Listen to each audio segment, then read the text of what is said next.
Electrons and chemical bonding. The outermost electrons of an atom determine its chemical behavior. When these outermost electrons are transferred or shared between atoms, chemical bonding occurs. Two major types of chemical bonds are ionic and covalent bonds.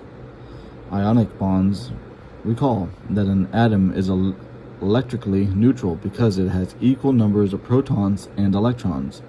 However, an atom can donate or lose electrons to other atoms. When this occurs, the number of protons and electrons are no longer equal, and a charged particle called an ion is formed.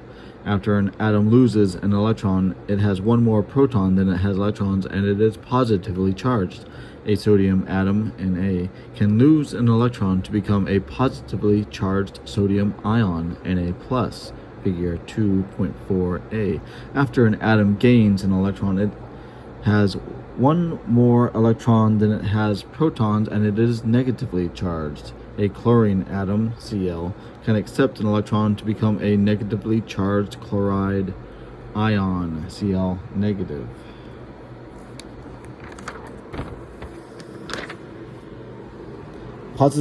Positively charged ions are called cations, and negatively charged ions are called anions. Because oppositely charged ions are attracted to each other, cations and anions tend to remain close together, forming an ionic bond. For example, Na plus and Cl are held together by ionic bonding to form an array of ions called sodium chloride, or table salt, figure 2.4b and c. Some ions commonly found in the body are listed on table 2.2. Covalent bonds. A covalent bond forms when atoms share one or more pairs of electrons. The resulting combination of atoms is called a molecule. An example of the covalent bond between two hydrogen atoms to form a hydrogen molecule, figure 2.5. Each hydrogen atom has one electron. As the two hydrogen atoms get closer together, the positively charged nucleus of each atom begins to attract the electron of the other atom. At an optimal distance, the two nuclei naturally attract the two electrons, and each electron is shared by both nuclei. The two hydrogen atoms are now held together by a covalent bond. The sharing of one pair of electrons by two atoms results in a single covalent bond.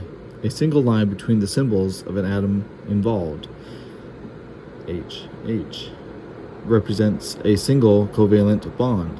A double covalent bond results when two atoms share 4 electrons. 2 form each atom. When a carbon atom combines with 2 oxygen atoms to form carbon dioxide, a double covalent bond forms. Double covalent bonds are indicated by a double line between the atoms. When electrons are shared equally between atoms, as in a hydrogen molecule, the bonds are called nonpolar covalent bonds. However, atoms bound to one another by a covalent bond do not always share their electrons equally because the nucleus of one atom attracts the electrons more strongly than does the nucleus of the other atom. Both of this type are called polar covalent bonds and are common in both living and non-living matter. Polar covalent bonds can result in polar molecules which are electrically asymmetric. For example, oxygen atoms attract electrons more strongly than do hydrogen atoms. When covalent bonds between an oxygen atom and 2 hydrogen atoms forms a water molecule, the electrons are located closer to the oxygen nucleus than to the hydrogen nuclei. Because the electrons have a negative charge, the oxygen side of the molecule is slightly more negative than the hydrogen side, figure 2.6. Molecules and compounds. A molecule is composed of 2 or more atoms chemically combined to form a structure that behaves as an independent unit. Sometimes the atom that combines are the same type, such as 2 hydrogen atoms combining to form a hydrogen molecule. However, more typically, a molecule consists of 2 or more different types of atoms, such as 2 hydrogen atoms and an oxygen atom combined to form water. Thus, a glass of water consists of a collection of individual water molecules positioned next to one another.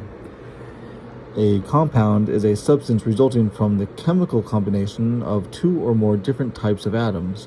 Water is a molecule that is also a compound because it's a combination of 2 different atoms, hydrogen and oxygen. but not all molecules are compounds. For example, a hydrogen molecule is not a compound because it does not consist of a different type of atoms. Some compounds are molecules and some are not. Remember that to be a molecule, a structure must be an independent unit. Covalent compounds in which different types of atoms are held together by covalent bonds are molecules because the sharing of the electrons results in a distinct unit. On the other hand, ionic compounds such as ions are held together by the force of attraction between opposite charges and are not molecules because they do not consist of a distinct unit. Table salt, NaCl, is an example of a substance that is a compound but not a molecule. A piece of NaCl does not consist of individual sodium chloride molecules positioned next to one another. Instead, NaCl is an organized array of individual Na plus and individual chlorine, in which each charged ion is surrounded by several ions of the opposite charge. See figure 2.4b. The properties of elements can change when they are combined to form compounds. For example, the element hydrogen is extremely flammable, and oxygen, although not flammable on its own, promotes fire. However, when combined, hydrogen and oxygen form the very non-flammable compound water. Likewise, elements that are dangerous or toxic to humans can become useful as compounds. For example, sodium is very explosive when placed in water, and chlorine is a strong disinfectant in solutions such as bleach and swimming pool water. Chlorine is so toxic that it was used as a poison gas in World War I, yet when combined with sodium and chloride form a relatively safe and non-explosive compound, table salt. The kinds and numbers of atoms or ions in a molecule or compound are typically represented by a formula consisting of the symbols of the atoms or ions plus subscripts denoting the quantity of each type of atom or ion. The formula for glucose, a sugar, is C6H12O6, indicating that glucose has 6 carbon, 8, 12 hydrogen, and 6 oxygen atoms. Table 2.3. The molecular mass of a molecule or compound can be determined by adding up the atomic masses of its atoms or ions. The term molecular mass is used for convenience for ionic compounds even though they are not molecules. For example, the atomic mass of sodium is 22.99 and that of chloride is 35.45. The molecular mass of NaCl is therefore 58.44, 22.99 plus 35.45.